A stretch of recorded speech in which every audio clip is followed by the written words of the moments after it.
سورۃ الکوثر قرآن پاک کی سب سے چھوٹی سورت ہے، لیکن اس سورۃ پاک کی گہرائیوں اور گہرائیاں اتنی زیادہ ہیں، اور اس میں حسن و خوبی اور اس میں جو چاشنی اور لذت اور شیرینی ہے وہ اتنی کثرت سے ہے کہ جس کا اندازہ نہیں کیا جا سکتا۔ ارشاد خدا ہوتی ہے اِنَّا أَعْطَيْنَاكَ الْكَوْثَرَ، اے محبوب صلی اللہ علیہ وآلہ وسلم، بے شک ہم نے آپ کو خیر کثیر عطا فرمایا۔ یہ لفظ خیر کثیر غور کرنے والی بات ہے کہ ساری دنیا کو اللہ تعالیٰ قلیل فرماتا ہے۔ قل متاع الدنیا قلیل، فرمایا ساری دنیا کا مال اور متاع، اس میں جتنی چیزیں ہیں یہ دنیا ساری قلیل ہے، اور محبوب جو ہم نے آپ کو عطا فرمایا وہ کثیر ہے۔ اِنَّا أَعْطَيْنَاكَ الْكَوْثَرَ، ہم نے آپ کو کثرت سے دیا۔ کیا کثرت سے دیا؟ جو دیا کثرت سے دیا۔ اِنَّا أَعْطَيْنَاكَ الْكَوْثَرَ، علم دیا اس کی کوئی مثال نہیں، حلم دیا اس کی کوئی مثال نہیں، حسن دیا جناب یوسف بھی کٹورے حسن کے حضور کے در سے بڑھتے ہیں، حضور کو نسب دیا تو عالی نسب دیا، کوئی خاندان کا مقابلہ نہیں، آپ کو بہادری دی تو انتہا کر دی، آپ کو یاد دیے تو ایک سے ایک دیا، کوئی ابو بکر بنے، کوئی عمر بنے، کوئی عثمان بنے، کوئی علی بنے، کوئی طلحہ و زبیر و سعد و سعید بنے، کوئی عبد الرحمن بنے، کوئی ابو ہریرہ بنے، اور مثال کوئی نہیں، جواب کوئی نہیں۔ اپنے نواسوں کا نانے بھی بہت ہیں، نواسے بھی بہت ہیں، اور وہ نواسے کیا کہنے جن کے نانا مصطفیٰ ہیں صلی اللہ علیہ وآلہ وسلم۔ تو حضور کو جو دیا کثیر دیا، کثرت قلت کی ضد ہے،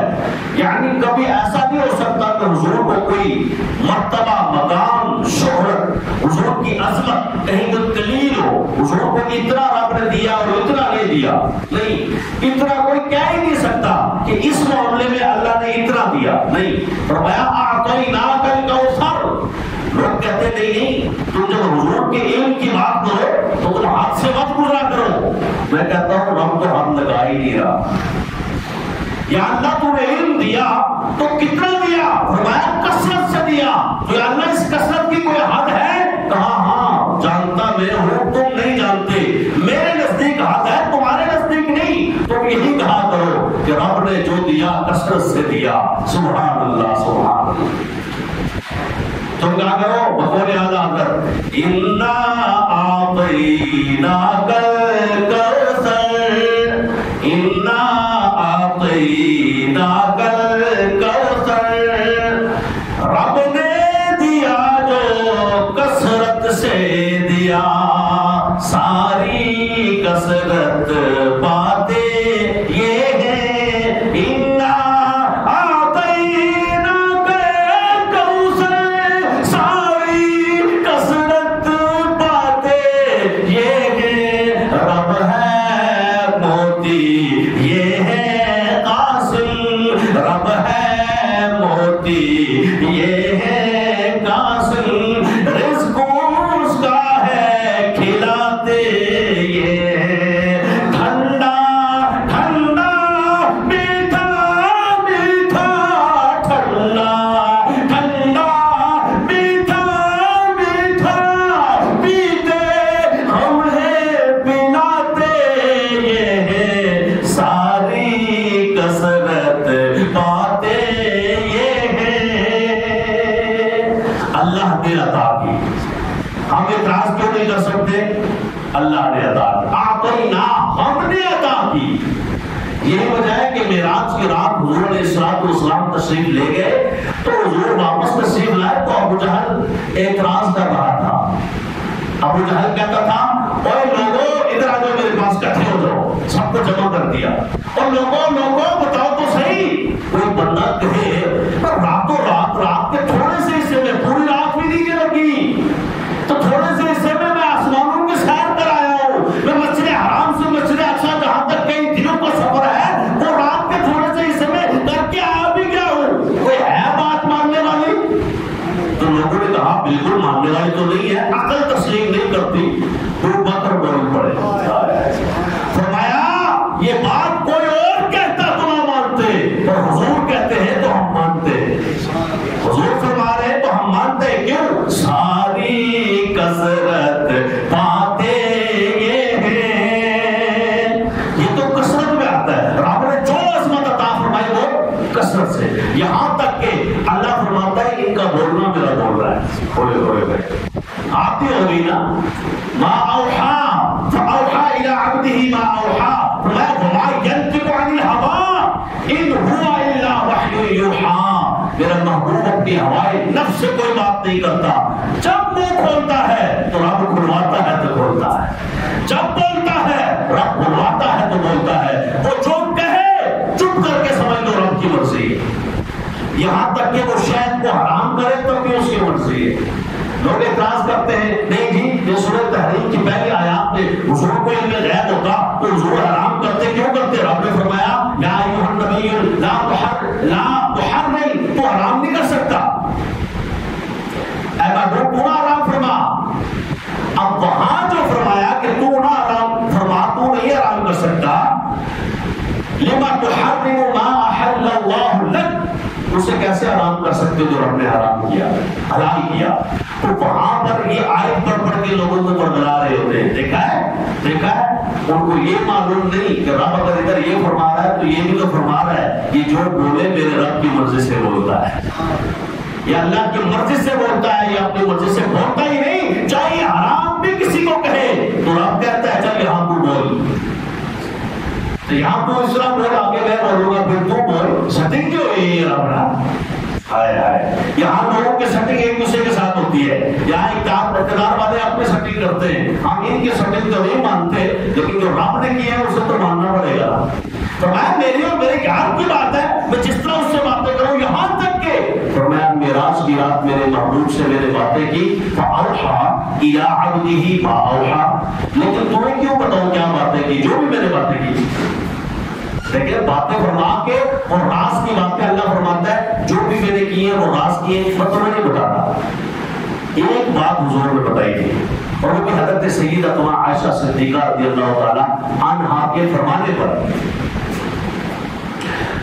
ایک مرتبہ حضور نے فرمایا عائشہ مانگ کیا مانگتی ہے؟ دریائے رحمت جوش پر دیکھا تو عائشہ سوچنے لگی جنت مانگ لوں تو وہ تو ان کے صدقے پہلے ہی ملی ہوئی ہے،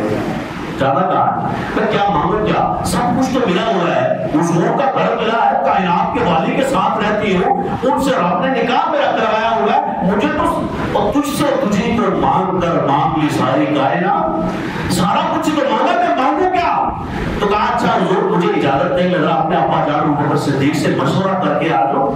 ابو بکر صدیق چونکہ رازدان مصطفیٰ تھے، سب سے زیادہ حضور کا رازدان اگر کوئی تھا تو حضرت ابو بکر صدیق تھے، تو انہوں نے سوچا کہ حضور اب اپنے ابا جان سے پوچھتی ہے تو صبح شام ساتھ رہتے ہیں، تو کیڑی ایسی گل ہے کہ جی ایسے حضور کو پوچھیے، حضور کو منگیے، کیا مانگے؟ تو ابو بکر صدیق کے پاس گئے، اجازت ملی تو حضرت ابو بکر صدیق نے فرمایا بیٹا آپ نا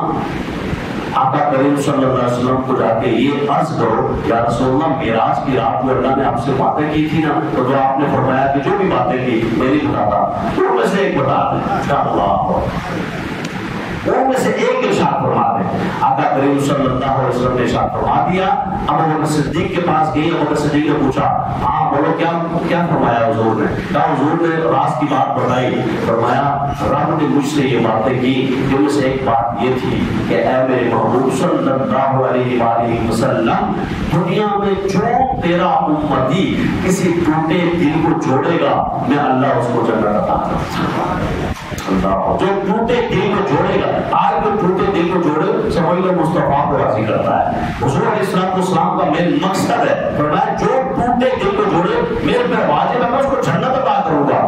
یہ بات کہہ کے نا حضرت عائشہ خاموش ہوئی تو ابو بکر صدیق رونے لگ پڑے۔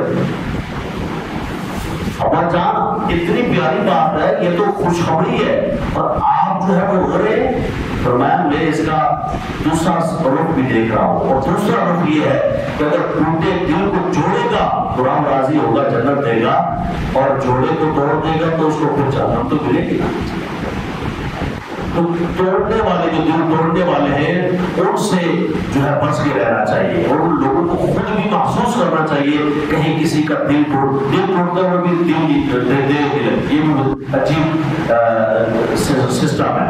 کہ کسی کا دل جوڑتے ہوئے تو دل لگ جاتی ہے، دل توڑتے ہوئے دل نہیں لگتی۔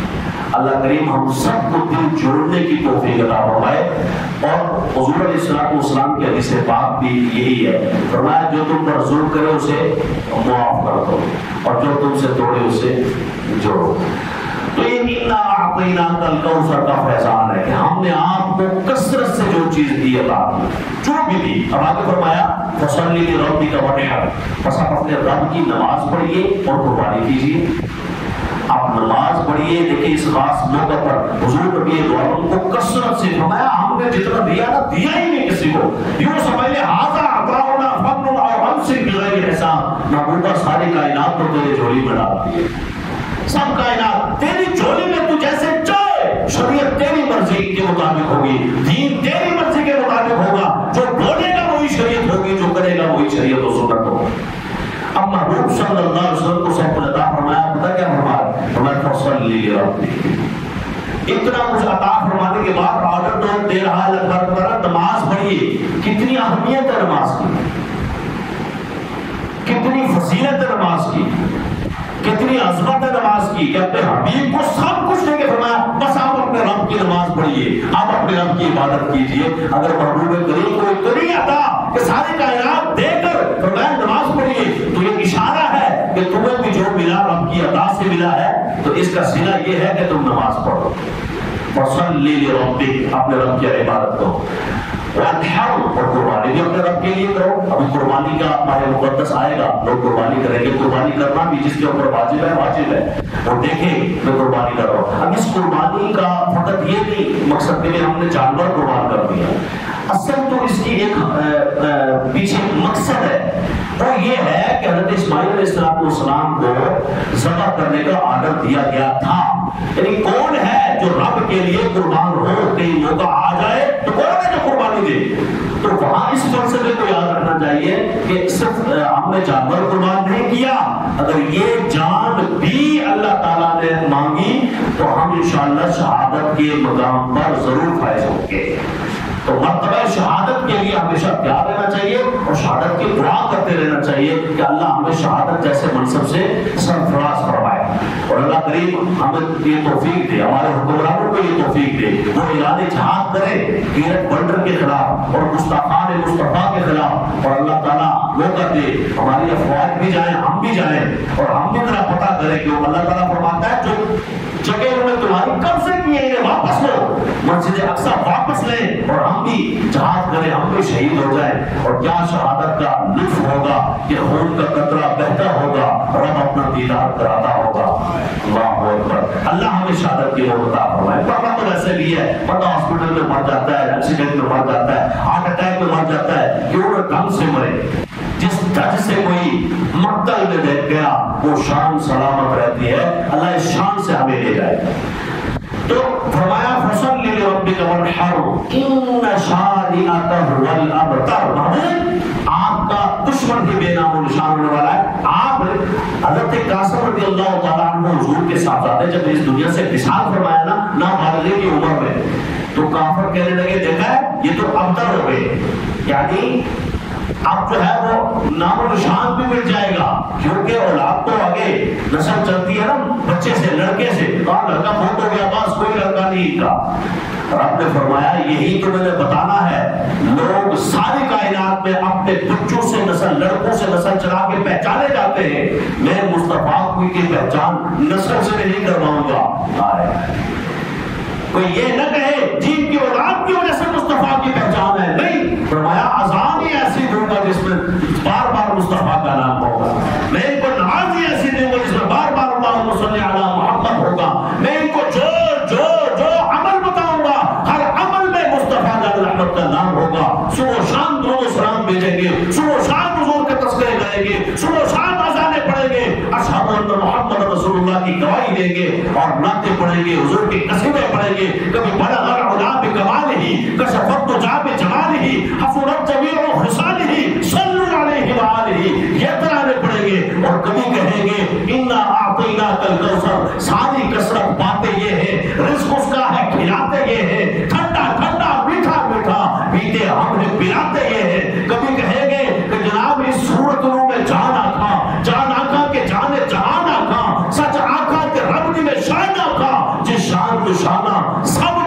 اور کبھی حضور کا تذکرہ کرتے ہوئے کہیں گے یا رسول اللہ کرو تیرے نام پہ جان فدا، نماز ایک جان دو جہاں فدا، دو جہاں سے نہیں جی برا، کرو کیا کروڑوں جہاں نہیں، ہمیشہ ہمیشہ حضور کا ذکر کرتے کرتے زندہ رہیں گے، مریں گے تو مصطفیٰ کی قبر میں پھر سوال ہو،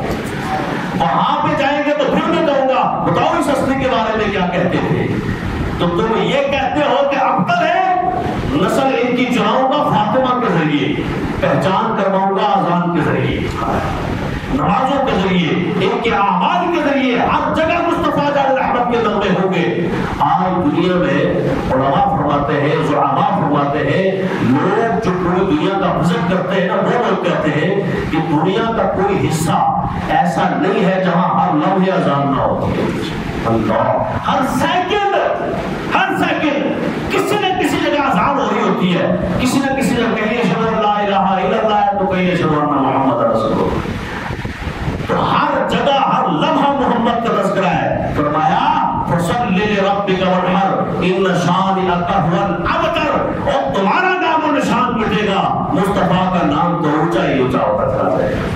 لوگ اپنے تذکرہ حضور کے نام سے جوڑیں گے، کہیں گے نہ خانہ سہارا دیتا ہے نہ جام سہارا دیتا ہے، ہم کو تو مدینے والے کا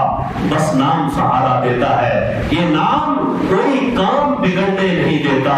بگڑے بھی بنا دیتا ہے، یہ نام محمد صلی اللہ علیہ وآلہ وسلم۔ اللہ کریم شان مصطفیٰ صلی اللہ علیہ وسلم سمجھنے کی توفیق عطا فرمائے، وہ دینے والا ہے اور حضور باندھنے والے ہیں، یہ اصل دو نقطے ہیں سمجھنے والے۔ دینے والا اللہ ہے پر کس کو دیتا ہے؟ فرمایا پہلے مصطفیٰ کو دیتا ہوں، باقی ان کی عطا سے دیتا ہوں، یہ حدیث پاک ہے، اس کو سمجھ، یہی وسیلہ ہے، باقی وہ دینا چاہے تو ڈائریکٹ بھی دیتا ہے، دے سکتا ہے، اس کی مرضی ہے۔ اللہ تعالیٰ بغیر ماں باپ کے لیے پیدا کر سکتا ہے اور کبھی کیا بھی ہے، حضرت آدم علیہ السلام بغیر ماں اور بغیر باپ کے پیدا ہوئے، لیکن حضرت عیسیٰ علیہ السلام بغیر باپ کے پیدا ہوئے، لیکن آج بھی بغیر ماں باپ کے کوئی پیدا ہوتا ہے؟ ہو تو سکتا ہے، یہ عقیدہ ہے کہ اللہ کر سکتا ہے، لیکن یہ بھی عقیدہ ہے کہ کرتا نہیں، کر سکتا ہے۔ اسی طرح دیتا تو ہے، دے سکتا ہے، دیتا ہے، لیکن کیا اس طرح دیتا ہے جس طرح ڈائریکٹ مانگو تو اس طرح مل جائے گا؟ آسمان سے جیسے کھانے نعمت نازل ہوتا تھا، آسمان پھٹا یا نہ پھٹا اور غیب سے آ گیا، ایسے نہیں دیتا، ایسے نہیں دیتا۔ وہ کہتا ہے وسیلہ اپناؤ، وسیلہ وہ سب سے بڑا وسیلہ ہمیں ہمارے آقا کا بتاتا ہے، آقا کے در پہ جاؤ، ان کا نام لے کے میری بارگاہ میں آؤ، میں ضرور تمہیں نوازوں کی بات سے کر دوں گا۔ آپ دعوانا الحمد